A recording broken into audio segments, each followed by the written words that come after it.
যুদ্ধ থেমেছে, কিন্তু ইরানে এখনো জ্বলছে পারমাণবিক উত্তেজনার আগুন। সম্প্রতি ইরান ইসরায়েল যুদ্ধের সময় পারমাণবিক স্থাপনাগুলোতে গুরুতর ক্ষতি হলেও ইউরেনিয়াম সমৃদ্ধকরণ কর্মসূচি থেকে সরে আসবে না বলে জানিয়েছেন ইরানের পররাষ্ট্রমন্ত্রী আব্বাস আরাকচি। আর ওয়াশিংটন আলোচনার মুখোশে এখন ফোন দিয়ে আসছে কিভাবে চাপে ফেলা যায় ইরানকে। তবে ইরানও জানিয়ে দিয়েছে তারা পিছু হটছে না।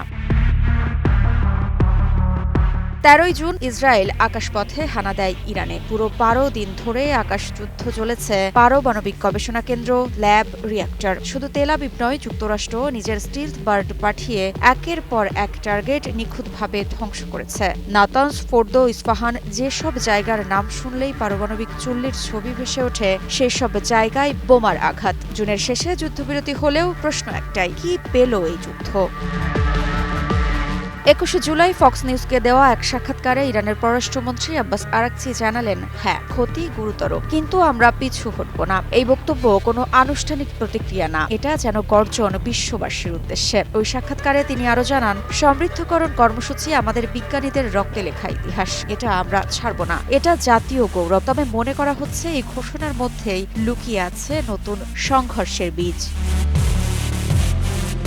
এরই মাঝে ওমানের মধ্যস্থতায় 5 বার আলোচনা হয়েছে ইরান যুক্তরাষ্ট্রের মধ্যে। প্রশ্ন একটাই, ইরান কতটুকু মাত্রায় ইউরেনিয়াম সমৃদ্ধ করতে পারবে। তেহরান বলে আসছে তাদের প্রোগ্রাম 100% শান্তিপূর্ণ। তবে ওয়াশিংটন ও তেল আবিব বারবার অভিযোগ তোলে ইরান এমন মাত্রায় ইউরেনিয়াম সমৃদ্ধ করছে যা থেকে মাত্র কয়েক সপ্তাহেই বানানো সম্ভব একটি বোমা। আর এখানেই বাধে বিপত্তি। এই আলোচনা ব্যর্থ মানে পরবর্তী যুদ্ধ আর দূরে নেই। বলে রাখি, 90% এনরিচড ইউরেনিয়াম মানেই এক ধাপে পারমাণবিক অস্ত্রের দোরগোড়ায় পৌঁছানো।